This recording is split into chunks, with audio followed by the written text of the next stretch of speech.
Every child of the earth who ever was lived out their life on this pale blue dot. Everyone we've known, loved or cherished, all of humanity side by side on this fragile planet.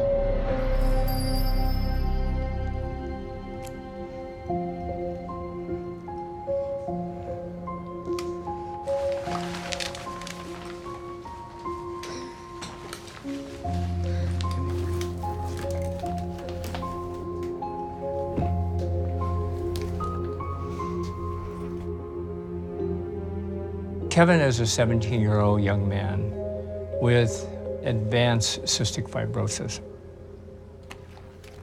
This is an inherited condition that affects the mucus glands in the entire body, making it very hard for him to breathe. His lungs cannot sustain him on their own. He needs to have quite a bit of help. I can't go outside and play. I can't rush. I can't walk that much. And if I do go, I'll have to take my wheelchair because I get tired easily. The vest is helping shake out the congestion inside his lungs, and the butyl helps loosen up the secretions so he can have a productive cough. So he takes like 4 different kinds of medicines every day. It also causes a lot of malfunction in his intestines, making it very hard to absorb nutrition.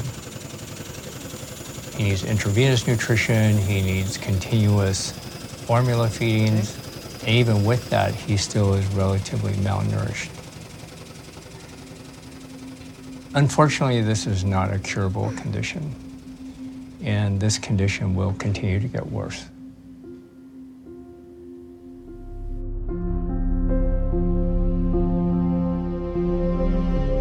Our first goal is in medicine to eradicate a disease or fix an injury.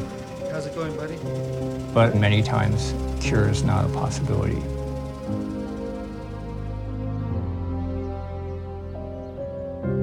Serious illness is not just about medicine. It's about human beings and their struggle.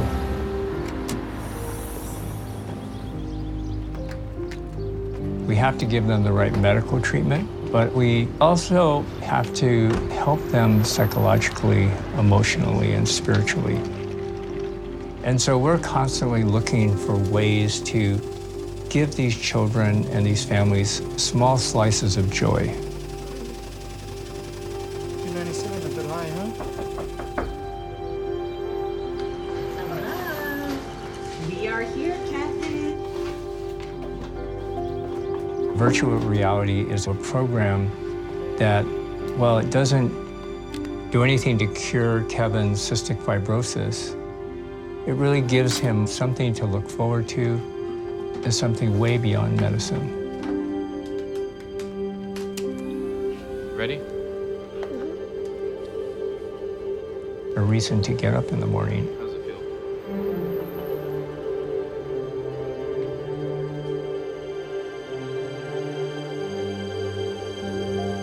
Oh, yeah.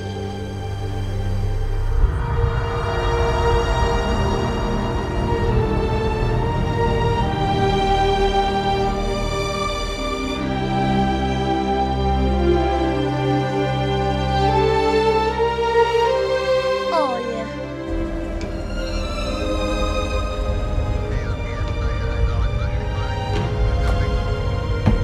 Yeah, I'm floating down.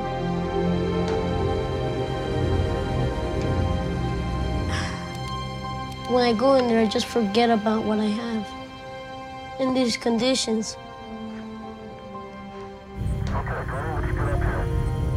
When you're up there, you feel like, oh yeah, normal, like, you feel, how do I say this, with no worries up there.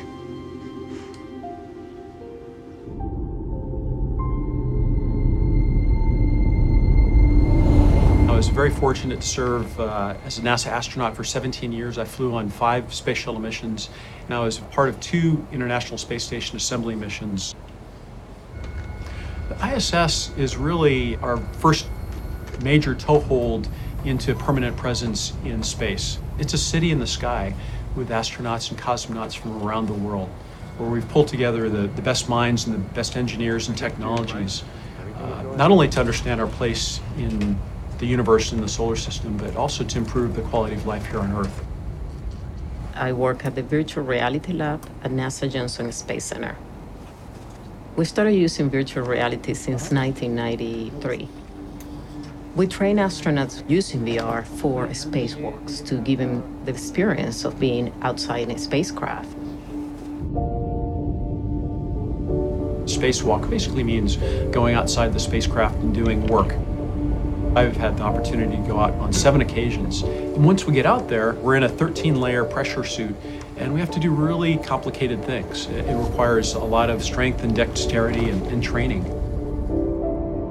Wait, hold on. What happened? The animators and technicians were incredible in replicating the ISS. They went to details that was extremely complex. There isn't any other way to replicate space but using VR. Station Houston on 2. Dragon is holding at the capture point. Please perform step 6 in 1.102. That lever right there?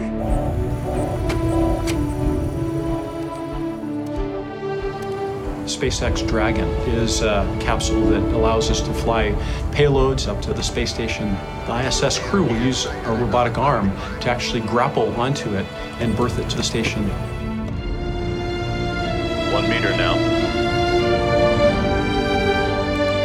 The end effector is now over the grapple pin. Yes! And we have grapple. We have captured Dragon at 4:54 a.m. Central Time.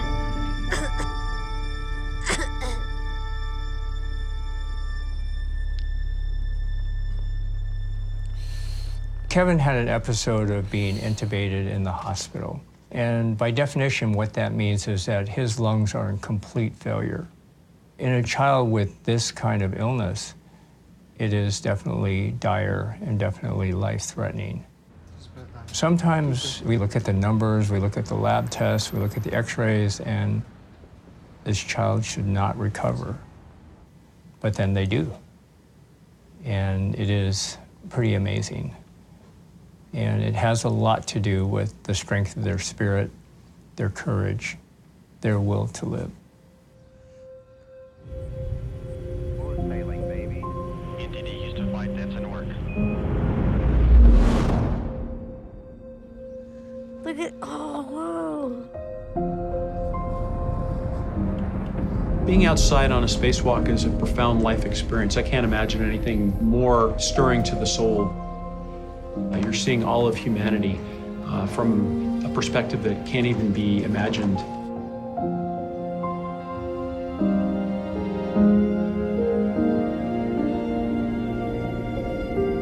I could just like sit there and just look at the earth all day. You're captivated by the trillions and trillions of stars that you see out there, but your eyes are pulled away from that almost immediately by the blue planet below. It's just so overpoweringly beautiful that you can't stop staring at it. You just look up and, oh my God, there are the Himalayas. There's the Great Barrier Reef or the Pyramids of Giza. Well, that's South America, I think. And over here is Africa. It's a globe that's not delineated by boundaries, lines on a map, or dots that indicate cities, but just a confluence of humanity.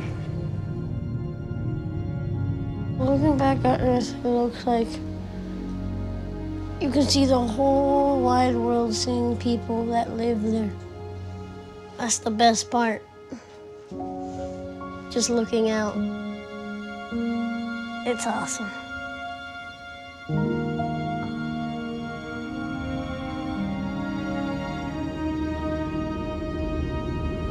I think everyone comes back from spaceflight in some way changed. The experience really makes all of us who have been there truly appreciate how rare a gem planet Earth is. That virtual reality of being in space and looking back at Earth, it's a very powerful metaphor for life and death. It feels like you just went on a rainbow and slide down on it. That's how cool it feels.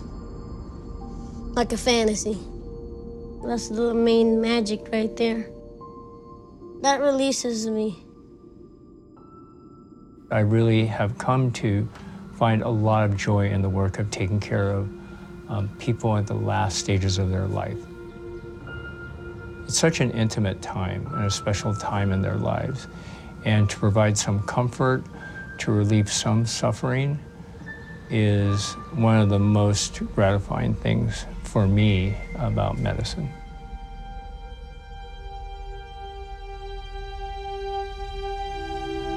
To live in the hearts we leave behind is to live forever. I go right into the sun.